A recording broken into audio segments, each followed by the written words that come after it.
March 17th, 2010. Brandon Humphreys is joining me today. Yes, and he came over and reminded me that it's St. Patrick's Day. I'd forgotten that, so I sprung this song on him. He's never heard it until a few moments ago. It's Black Velvet Band by the Irish Rovers, and we're going to give it our best crack at it here. Let's do it. 1, 2, 3, 1, 2, 3.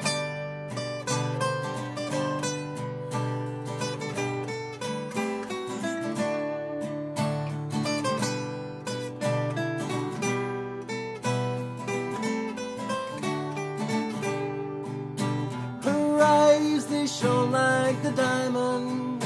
You think she was queen of the land, and her hair hung over her shoulders, tied up with a black velvet band. In a neat little town they call Belfast, apprentice to trade I was bound, and many an hour of sweet happiness I spent in that neat little town.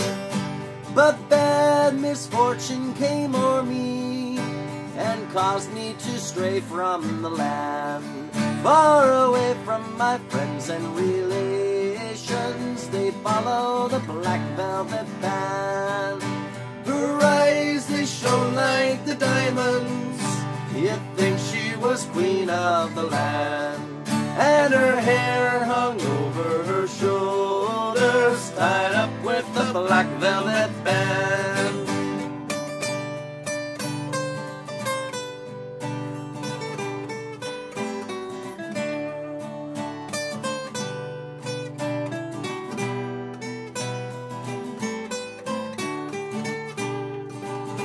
Well, I went out strolling one evening, not meaning to go very far, when I met with a frolicsome damsel. She was selling her trade in the bar. A watch she took from a customer and slipped it right into my hand. Then the law came and put me in prison. Bad luck to her black velvet band. Her eyes, they shone like the diamonds. You'd think she was queen of the land, and her hair hung over her shoulders, tied up with a black velvet band.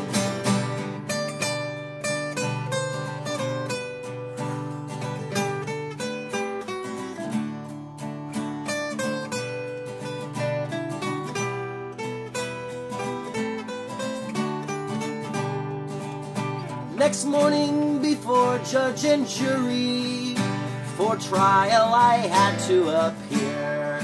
And the judge, he said, "My young fellow, the case against you is quite clear, and 7 long years is your sentence.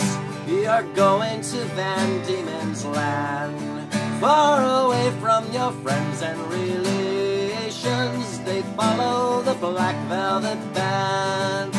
Her eyes, they shone like the diamonds. You'd think she was queen of the land, and her hair hung over her shoulders, tied up with a black velvet band."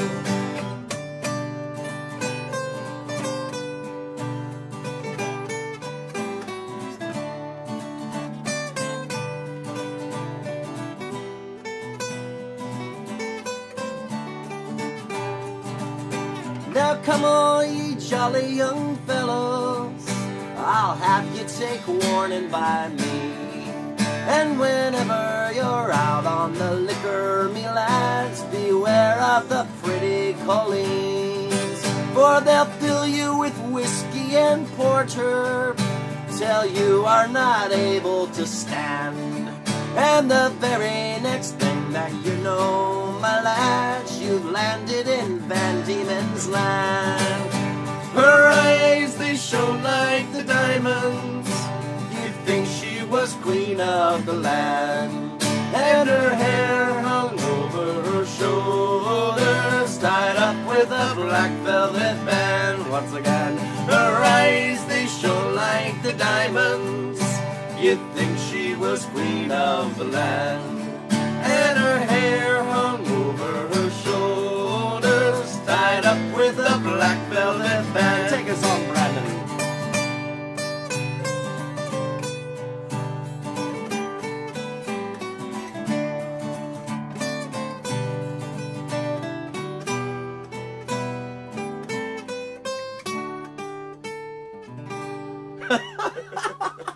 Not bad for a song that's just sprung on you. And 10 minutes ago, maybe? Yeah, and you didn't even get to hear the entire story until we finally got all the way through it. What did you think? Pretty fun. It's a great song. Pretty fun story-style song. I like that.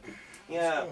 No, that's exactly it. I really don't know much in the way of the Irish songs, but my mother had the Irish Rovers vinyl albums that she would break out around St. Patty's Day. And... I'm going to blame the little flub-ups on the Jameson in my coffee. Well, it would be fitting for the holiday and everything, too. Begorra. Nice. So you're coming over to borrow a bass for a reason here, too? Well, yeah. Man, I, apparently... time has gotten away from me, and I didn't realize that like 15 years ago this month I recorded my very first demo tape, which is what we called them back in the day, with a band from high school. And probably recorded on a 4-track. No, we went into the studio and recorded it. Oh wow. So yeah, we this scraped is a up we scraped up every penny we could find and went in and recorded it in the studio, and it was too expensive to get CDs duplicated, so we, I think the drummer got a CD for like it cost him like $50 to get one CD. Yeah. That's funny that you say that. There's a friend of mine, not to derail you here, but that's right. A friend of mine that was in a band called Silent Rage.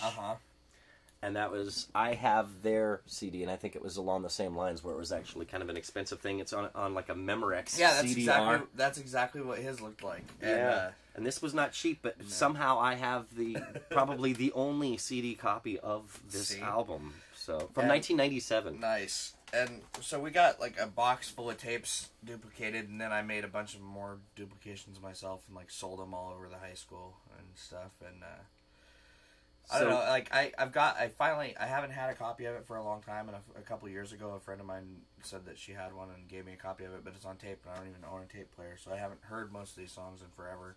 And what are you going to do? I'm going to re-record them. Because nice. I think it's a good way to, like, you know, just practice my recording skills and my production skills before I get into doing some more serious stuff. So that's the great way to do it sometimes, is just to experiment, have fun with it, basically. If you're having fun with it, then it can, you know, I mean, even if the actual results aren't all that listenable at the end, you know, because if I were to go back and redo some of the original stuff that I did, oh my lord, I mean, honestly, I have cassette tapes back here of material that I would actually label as blackmail. Nice. Really, in truth. I mean... Well, see, I've got some... I mean, these are some pretty terrible songs when you think about it, but I think I could, like, put a new spin on them to make them, like, at least a little bit interesting. Sure, so you're gonna mess with the composition. That's the goal, anyway. We'll see how it goes. It might turn out to be their crap no matter how you slice it. Hey, that'll be the fun part, is to experiment and try out. Thank you very much for joining me on here once again. And, hey, maybe you'll have to come back on here and do one of those songs on the acoustic song a day, too. I probably will. Awesome. I probably will. Sounds fun. And happy St. Patrick's Day. See ya.